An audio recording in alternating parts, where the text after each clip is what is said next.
Reaching vaccine equity. Today, Governor Gavin Newsom announced that 40% of all vaccine doses in the state will be going to those who live in the most vulnerable neighborhoods. This is an effort to get those most at risk vaccinated and to open the economy more quickly. CBS 47 Jocelyn Moran joins us live in Fresno with what this could mean for the Central Valley. Jocelyn. And well, Governor Gavin Newsom today recognizing that more needs to be done for these hard-hit communities, saying that not only have they been disproportionately impacted by COVID-19, but they also have significantly less access to these vaccines. Many of these communities in the Central Valley and specifically here in Fresno.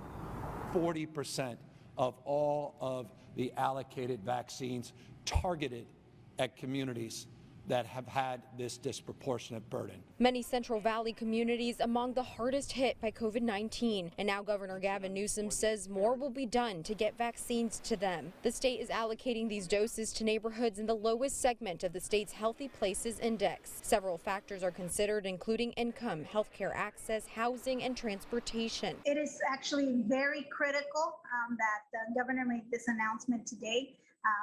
Communities across the state have been pleading that we see a more equitable distribution of the vaccination. Newsom saying community-based organizations play a key role in this effort. In the Central Valley, the COVID-19 Equity Project, a partnership with UCSF and community-based organizations, has built trust with underserved communities throughout the pandemic and has been administering vaccine to this population. If you look at the percentage of the population that work as essential workers, that work on hourly, that can't commute from home, that are at risk because of comorbid medical conditions, that's the Central Valley, right? Our health markers are poor. We have a large, underserved, and socioeconomically depressed population. This will also make it easier for counties to move through the blueprint for reopening. Once the state reaches 2 million doses administered in these vulnerable communities, counties in the purple tier will be able to move into the red tier more easily. Instead of having to be at 7 new daily cases per 100,000 people, the threshold is 10 daily cases per 100,000 people. Fresno County is currently at 14 daily cases per 100,000 people.